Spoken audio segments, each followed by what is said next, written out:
Hi friends, मैं आपका दोस्त मनोज गुप्ता। आप हमारा यूट्यूब चैनल तक्षशिला 2020 देख रहे हैं। साइकोलॉजी की जो इंट्रोडक्शन का फर्स्ट पार्ट है वो कल अपलोड कर दिया गया था। आपको वो वीडियो हमारी अच्छी भी लगी होगी और आपके काफ़ी व्यूज़ आए हैं और लाइक किया आपने, इसलिए हमने साइकोलॉजी का जो पार्ट सेकंड है वो आपके लिए लेके आए हैं। और इस वीडियो का जो मेन पर्पज़ आपको बताया था, ओनली आपका साइकोलॉजी के अंदर इंटरेस्ट क्रिएट करना है। क्योंकि हमारा ओनली वीडियो का मकसद ये नहीं होता कि आपके जो 30 मार्क्स के क्वेश्चन है उनको करवाना है, आपको यानी कि डीपली नॉलेज देना है ताकि आपको जो सब्जेक्ट है उसमें इंटरेस्ट क्रिएट हो। और जब तक आपको सब्जेक्ट में इंटरेस्ट क्रिएट नहीं होगा आपको ये सब्जेक्ट बोरिंग लगेगा तो आपको इसको पढ़ने में मजा नहीं आएगा। और हो सकता है कि आपके 30 में से 30 आने हो तो आपके क्या होंगे 20+ सी स्कोर रहेगा, क्योंकि कुछ क्वेश्चन आपके क्या होंगे क्रैमिंग के कारण हो सकता है आपको उसकी लैंग्वेज समझ ना आए क्वेश्चन की, और आप ओनली वन वर्ड के जो ट्रिक्स में बताते हैं कि ये वर्ड आ जाए तो इसका ये ऑप्शन होगा, वो आप टिक कर दोगे और हो सकता है कि उसमें वो चीज ना पूछी गई हो और आपका आंसर रॉन्ग हो जाए। इसके लिए जो आपको साइकोलॉजी की वीडियो उसमें मेन इंटरेस्ट ही क्रिएट करने का काम किया जा रहा है। जो हमारी पुरानी वीडियो उसका लिंक दिया होगा और आप देख सकते हैं। अब हम जो पुरानी वीडियोस में 4 टॉपिक के बारे में डिस्कस किया था। फर्स्ट तो मैंने बताया था कि साइकोलॉजी है वो बिहेवियर पे डिपेंड करती है, और जो लेटेस्ट मीनिंग भी है साइकोलॉजी का वो स्टडी ऑफ बिहेवियर है। जब भी हम करेंगे तो स्टडी ऑफ बिहेवियर पे बात करेंगे, और बिहेवियर में बहुत सारी बातें आती हैं। ओनली ये नहीं है कि एक एस्पेक्ट है वो आपके बिहेवियर को बता सकता है। कल बताया था अगर कोई टीचर है पर्सनैलिटी में उसकी इनर और एक्सटर्नल क्वालिटीज को बताया था। एक्सटर्नल क्वालिटी होगी उसकी क्वालिटीज में फिजिकल अपीयरेंस आ गई कि वो देखने में कैसे है, गुड लुकिंग है, ठीक है, उसकी स्माइल वगैरह अच्छी है, हाइट वगैरह अच्छी है, वेट अच्छा है, जो यानी कि उसका फिजिकल स्ट्रक्चर फिट है, तो उससे अट्रैक्ट होंगे। पर लेकिन वो अट्रैक्शन कुछ देर तक ही रहेगी, क्योंकि बाद में उसकी जो इनर क्वालिटीज है उसके अंदर गुण क्या है वो भी देखे जाएंगे। उसमें क्या होगा, उसकी कम्युनिकेशन स्किल्स देखी जाएगी, लैंग्वेज देखी जाएगी, बॉडी लैंग्वेज भी देखी जाती है और नॉलेज भी देखी जाती है, और उसका दूसरों के प्रति बिहेवियर कैसा है वो भी देखा जाएगा। एक होते हैं पोलाइट नेचर के लोगों को उनका बिहेवियर बहुत ज्यादा पसंद आता है, और कुछ होते हैं थोड़े सा उनमें रूडनेस बोल देते हैं, जिसको मतलब थोड़ा सा अड़ियल बिहेवियर होता है, तो लोगों को उनका बिहेवियर ज्यादा अच्छा नहीं लगता। फिर वो लोग उस लोगों के और भी अट्रैक्ट होते हैं जो देखने में ज्यादा गुड लुकिंग नहीं है, फिजिकल अट्रैक्शन नहीं होती, लेकिन उनकी लैंग्वेज और कम्युनिकेशन स्किल इतनी अच्छी होती है कि जो गुड लुकिंग दिखाई दे रहे हैं उनको भी वो पीछे छोड़ जाते हैं। ये आपको बहुत बार मिलेगा, इसलिए कहते हैं कि गुणों पे ध्यान देना चाहिए। जो रंग रूप है वो तो क्या है, गॉड गिफ्टेड मान लो कि भगवान की देन होती है, लेकिन जो बिहेवियर चेंजेस है वो हम खुद ला सकते हैं, क्योंकि आपको लर्निंग का एस्पेक्ट बताया था। जो सेकंड एस्पेक्ट है मैंने आपको लर्निंग के बारे में बताया था। जब स्टूडेंट और टीचर के बीच में होगा तो लर्निंग होगी, और लर्निंग आपको बताया था एक्सपीरियंस बेस्ड होती है, क्योंकि ये ऐसे नहीं होती कि हेरिडिटी जिसको मतलब ये नहीं होती है। जैसे ग्रोथ है वो बच्चे की होती है, हाइट बढ़ती है, वेट बढ़ता है, वो एज के अकॉर्डिंग बढ़ता है, लेकिन लर्निंग को नेसेसरी नहीं है कि आपकी एज के अकॉर्डिंग आपकी लर्निंग भी इंक्रीज हो, वो आपके एक्सपीरियंस पे बेस्ड होती है। और ये आपके बिहेवियर में परमानेंट चेंज होता है। परमानेंट चेंज का मतलब टेम्परेरी चेंज नहीं होता, परमानेंट चेंज होगा, और दोनों होता है, आइदर गुड और बैड।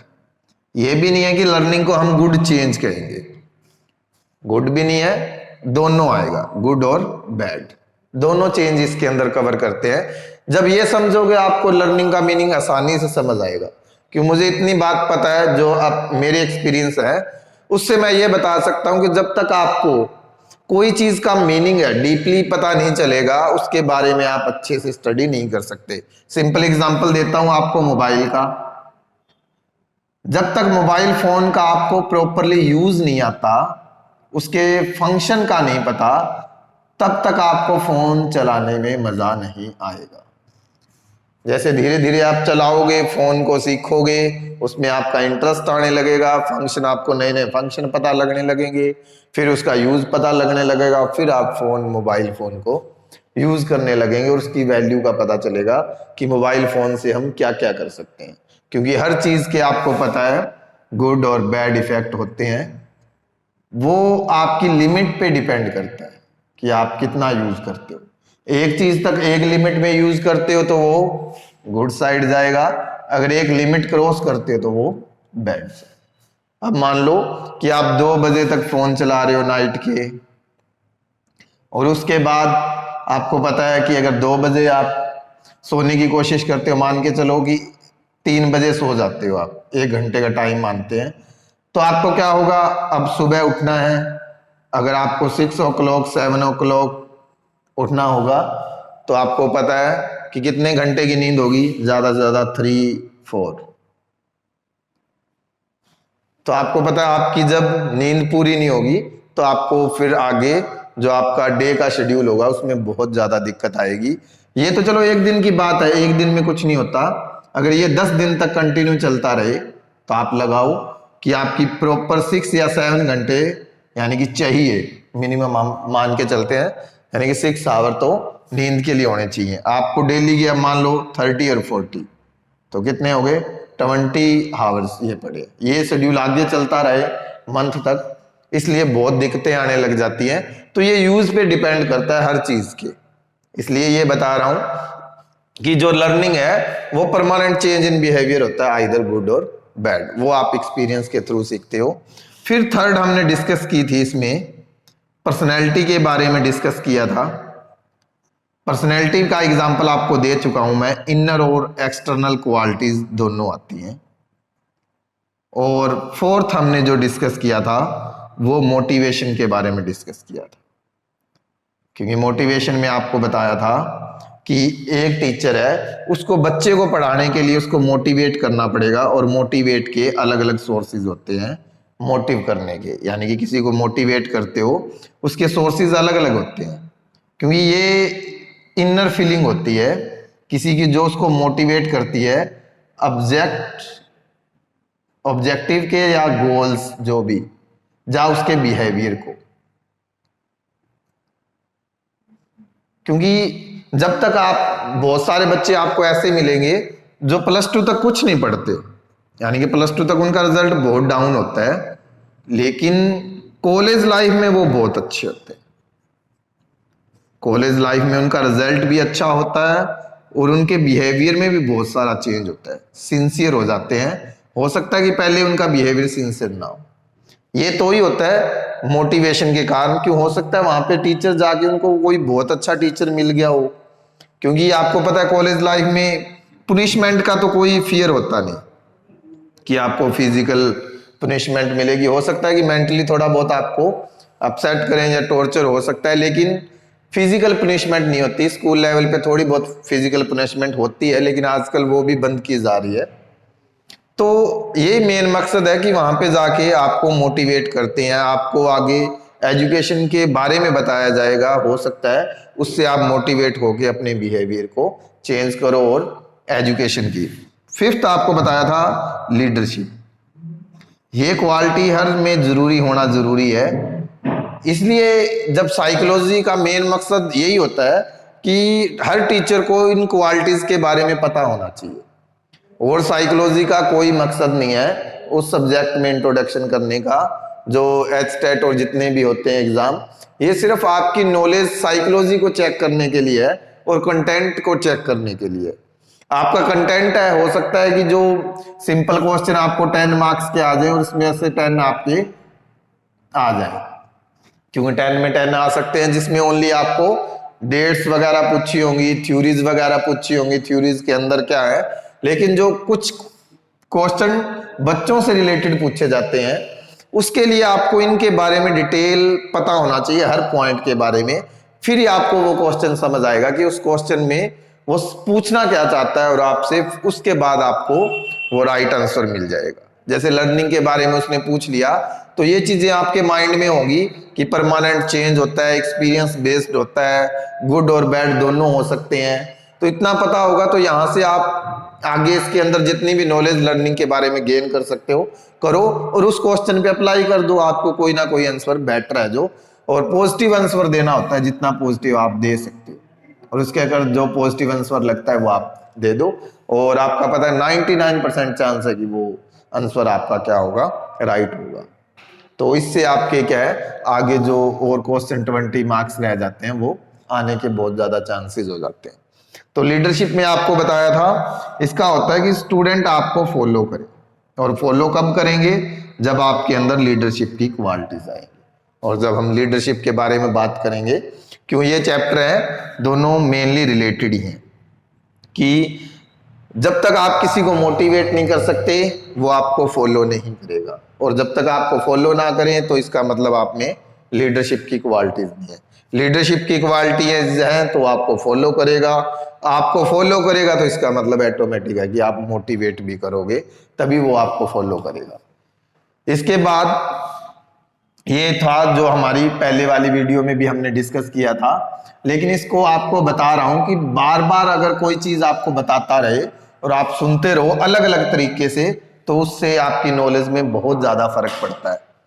सिंपल बताता हूं, आप किसी के घर जा रहे हो, फर्स्ट टाइम जाओगे हेजिटेशन होती है, इतना आप ओपननेस नहीं होता पाते, उस घर के बारे में आपको थोड़ी बहुत नॉलेज आएगी।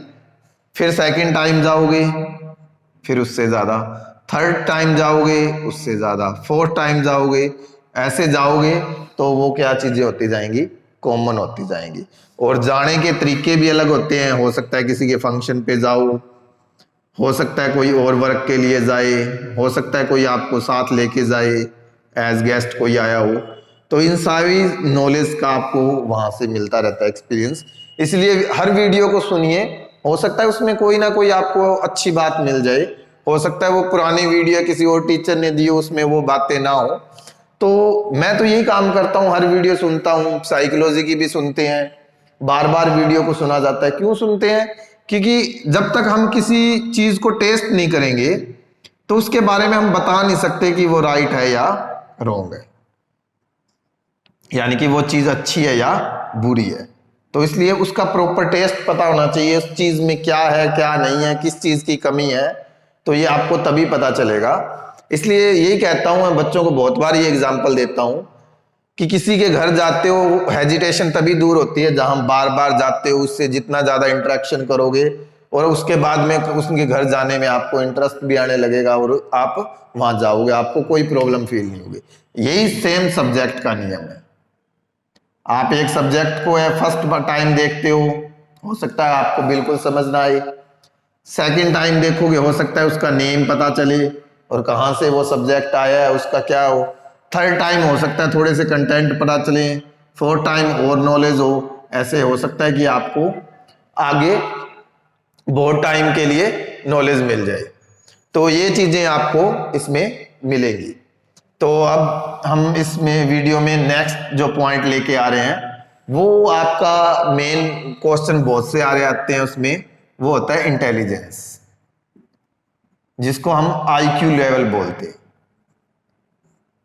इंटेलिजेंट क्वोशेंट, यानी कि इंटेलिजेंस को चेक करता है। और इसके लिए भी बहुत ज्यादा थ्योरीज हैं, ठीक है, टर्मन टेस्ट आता है, बिने टेस्ट आता है, army alpha army beta, group test होते हैं, इंडिविजुअल टेस्ट होते हैं, उसकी आपको सारी डिटेल दी जाएगी। और कैटेगरीज भी होती हैं, 0 से 25 को किस में रखा जाता है, 25 से 50, 50 से 75, 75 से 100, ये सारी कैटेगरी आती हैं कि कौन कौन सी किस में आती है। तो ये यानी कि हम जब इंटेलिजेंस को समझेंगे तो उससे हमें ये कैटेगरी याद करने की भी जरूरत नहीं रहेगी, आपको बस नॉर्मल रेंज पता होनी चाहिए, उससे ऊपर नीचे अपने आप अंदाजा लग जाता है कि कौन सी कैटेगरी में वो जाएगा। और इंटेलिजेंस को समझने की जरूरत है, ये हमारी जो माइंड की जो कैपेसिटी है उसको बताएगा कि आपके अंदर कितनी कैपेसिटी है, और हर लेवल के अकॉर्डिंग अलग अलग चेक होती है। जो टेस्ट है वो हर लेवल के अकॉर्डिंग अलग अलग बनाए गए हैं। आपको ऐसे टेस्ट भी मिल जाएंगे जिनमें लैंग्वेज यूज की हुई है, ऐसे टेस्ट भी मिल जाएंगे जिनमें लैंग्वेज यूज नहीं की हुई, ओनली जो फिगर्स वगैरह हैं उनके सहारे भी वो टेस्ट लिए गए हैं। तो ये आपकी इंटेलिजेंसी में आ जाते हैं। और इंटेलिजेंसी चेक करना क्यों जरूरी है? क्योंकि आपको मान लो, सिंपल एग्जांपल देता हूं, आप टीचर हो, क्लास में बच्चों को पढ़ा रहे हो, तो 10 आपके मान लो स्टूडेंट है, तो 10 स्टूडेंट में मान लो 2 बच्चे इतने इंटेलिजेंट हैं, वो क्या कर सकते हैं, टॉप कर सकते हैं,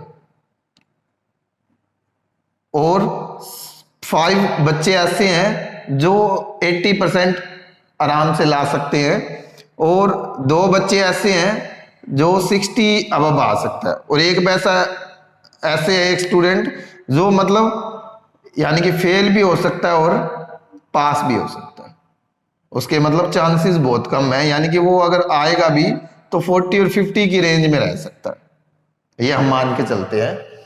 तो आपको अच्छे टीचर हो तो आपको क्या करना पड़ेगा, क्लास को डिवाइड करना पड़ेगा अलग अलग सेगमेंट में। अगर आप सभी के लिए वन वे मतलब एक तरीका फॉलो करोगे तो मुझे नहीं लगता कि आप सभी से बेटर रिजल्ट ले सकते हो। क्यों, जब मैं टीच करवाता हूं तो मेरा तो यही नियम है, चाहे 6 स्टूडेंट हो चाहे 7 स्टूडेंट हो, मेनली मैं कॉमर्स सब्जेक्ट टीच करवाता हूं, जहाँ इकोनॉमिक्स होता है, जो आर्ट्स के स्टूडेंट होते हैं उनमें इकोनॉमिक्स होता है, और जो कॉमर्स के स्टूडेंट उनमें तीनों सब्जेक्ट आ जाते हैं, अकाउंट, बिजनेस और इकोनॉमिक्स को टीच करवाता हूं। तो उसमें मेनली क्या, ज्यादा स्टूडेंट नहीं होते, हमारे पास 6 और 7 स्टूडेंट होते हैं। तो उसमें क्या करते हैं, 6 और 7 में मैं ग्रुप वाइज डिवाइड कर देता हूं। जो मुझे लगता है, मान लो कि 3 स्टूडेंट है जो मतलब 95 प्लस दे सकते हैं मुझे, 2 स्टूडेंट हैं वो मुझे 90-95 के बीच में दे सकते हैं, 1 स्टूडेंट है मान लो मुझे 80 दे सकता है, और एक स्टूडेंट अगर 7 का ग्रुप है मान लो वो फेल या पास हो जाएगा, लेकिन वो 50 और 60 के बीच में मार्क्स देगा मुझे। तो कोशिश तो यही होती है कि जो लास्ट वाला स्टूडेंट है हमारा, वो मिनिमम जितने भी मार्क्स ज्यादा गेट करेगा उतना ही हमें बेनिफिट होता है। क्योंकि अगर ये हमारा लास्ट स्टूडेंट 80 लेके आ जाता है तो हमें उम्मीद होती है जितने हमारे टॉप के स्टूडेंट है वो सारे 80 प्लस होंगे, और रिजल्ट भी आपका इंप्रूव होता है। तो इंटेलिजेंसी आपको इसीलिए चेक करने के लिए होती है बच्चे की, कि आप इंटेलिजेंसी चेक करें इसके, उसके आधार पे क्या कर सके, यानी कि क्लास में ग्रुप डिवाइड कर लो आप। ये आपको वैसे मैं अपने पॉइंट ऑफ व्यू से बता रहा हूं, इंटेलिजेंसी के बारे में बता रहा हूं कि इंटेलिजेंसी क्या है और मेरे अकॉर्डिंग इंटेलिजेंसी का यूज क्या है जो टीचिंग में।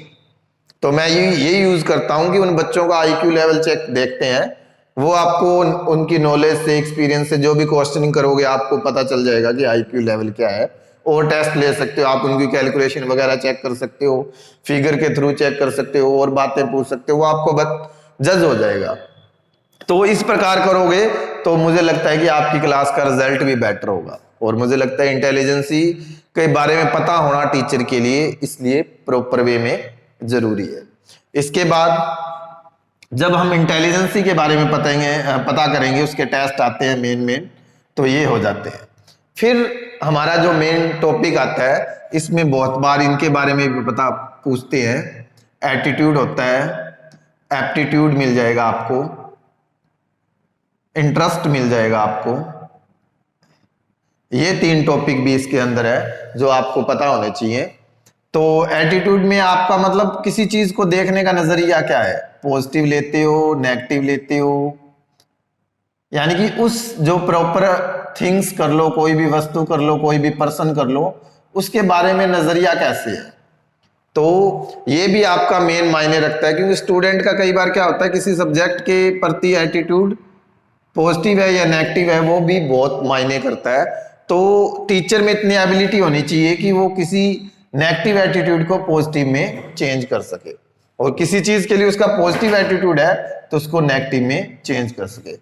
ये किस में होगा, अगर उसके अंदर कोई बैड क्वालिटीज है, उनको क्या करना पड़ेगा, उसके माइंड से वो नेगेटिव प्रूव करना पड़ेगा, उसे ये महसूस करवाना पड़ेगा ये क्वालिटीज अच्छी नहीं है, ये नेगेटिव इंप्रेशन डालती हैं बच्चों पे, और समाज के अकॉर्डिंग, सोसाइटी के अकॉर्डिंग नेगेटिव है, तो उसको नेगेटिव उसके माइंड में जनरेट करनी पड़ेगी इमेज, ताकि वो उन बैड क्वालिटीज को छोड़ दे, और जो उसको गुड क्वालिटीज के बारे में बताना पड़ेगा, वो उसके माइंड में पॉजिटिव इमेज आपको क्रिएट करनी पड़ेगी ये आप एटीट्यूड के जरिए कर सकते हैं, यानी कि बच्चे का एटीट्यूड आपको चेक करना होगा। बहुत बार हम ये कोशिश करते हैं, बहुत सारी यानी कि बैड क्वालिटीज होती है स्टूडेंट के अंदर, वो भी उसकी चेंज की जाती है और टीचर वेरी हेल्पफुल करता है, वो पेरेंट्स की मदद से, या अदर जो उसके फ्रेंड्स हैं, या जो उसके फ्रेंड हैं स्टूडेंट के, उनके जरिए भी वो उसमें गुड और बैड क्वालिटी है उसको मैनेज कर सकता है। फिर एप्टीट्यूड में क्या होता है कि बच्चे की एबिलिटी के अकॉर्डिंग वो फ्यूचर में क्या कर सकता है, ये आपका एप्टीट्यूड में पता चलता है कि जो प्रेजेंट की एबिलिटी होती है उससे फ्यूचर में वो क्या कर सकता है। तो ये चीज आपको वहां मायने रखेगी। और इंटरेस्ट, तो इंटरेस्ट में मैं बेसिकली आपको बता रहा हूं कि किस चीज में आपका इंटरेस्ट है, ये आपके कैरियर को डिसाइड करने में इंपॉर्टेंट रोल प्ले करता है। और ये टॉपिक क्यों जरूरी है, बच्चे को गाइडेंस प्रोवाइड करने के लिए भी ये जरूरी है, क्योंकि जब तक किसी स्टूडेंट का इंटरेस्ट नहीं पता चलता, टीचर उसको अच्छी तरीके से गाइड नहीं कर सकता। तो आज की वीडियो में मैं जितने टॉपिक कवर करने की कोशिश की है, बाकी जो हमारी नेक्स्ट वीडियो आएगी इन टॉपिक के बारे में थोड़ा सा और डिस्कस किया जाएगा, और जो साइकोलॉजी के और टॉपिक है उनके बारे में भी डिस्कस किया जाएगा। मेन आपको बता दिया, इन वीडियो का पर्पस यही है कि आपके अंदर साइकोलॉजी का इंटरेस्ट क्रिएट किया जाए, क्योंकि हर आपको यूट्यूब पे बहुत सारी वीडियो मिल जाएंगी, इंफॉर्मेशन सारों में सेम होगी, लेकिन जो टीचर है उसका बताने का वे अलग होता है, नजरिया अलग होता है, किस नजरिए से वो किस टॉपिक को देखता है वो भी अलग होता है। और आपने हमारी जो पुरानी वीडियो है जो साइकोलॉजी की इंट्रोडक्शन फर्स्ट है उसको बहुत ज्यादा लाइक किया है, और इसी से हम मोटिवेट होके साइकोलॉजी की आपके लिए अच्छी अच्छी वीडियो लेके आएंगे। और आई होप, मैं आशा करता हूं कि ये वीडियो है उसको भी बहुत ज्यादा लाइक करोगे। और आपको बताया कोई भी आपको प्रॉब्लम हो तो आप कमेंट कर सकते हैं, इन वीडियो को फ्रेंड्स को शेयर कीजिए, लाइक कीजिए आप इनको, और हमारा यूट्यूब चैनल सब्सक्राइब कीजिए, और फ्रेंड्स हैं आपके रिलेटिव हैं उनको भी कहिए, ताकि बता रखा है आपको कि आप जितना मोटिवेट करोगे हमारी वीडियो उतनी ज्यादा अपलोड होगी, और आपकी कमेंट है वो हमें बताएंगे कि हमारी क्या चीज अच्छी है क्या चीज बैड है। आपको लगे कि हमारी कम्युनिकेशन स्किल अच्छी है उसके बारे में कमेंट कीजिए, लैंग्वेज का है तो उसके बारे में कमेंट कीजिए, वो जो हमारे और फ्रेंड्स वीडियो बनाते हैं उसके बारे में भी कमेंट कर सकते हैं। आपको बता दिया, आप कमेंट कर सकते हैं, फेस टू फेस हमसे मिल भी सकते हैं, आप फोन पे भी हमसे बात कर सकते हैं, और आपको ज्यादा टाइम के लिए हमसे बात करनी है तो पर्सनली आप हमें फोन करके पूछ सकते हैं कि हमें इतना टाइम चाहिए और आपसे हमने बात करनी है, फ्यूचर के बारे में गाइडेंस चाहिए आपको। और जो कमेंट आपको अच्छे लगेंगे हमें उनके बारे में जो हमारी नेक्स्ट वीडियो आएगी उसमें अंदर जो यानी कि जब टाइम मिलेगा तो बात की जाएगी और बताया जाएगा। और हमारे YouTube चैनल को ऐसे ही देखते रहिए, आपका भरपूर सहयोग मिल रहा है तो हम भी मोटिवेट हो रहे हैं। और हमारी वीडियो को देखने के लिए आपका धन्यवाद।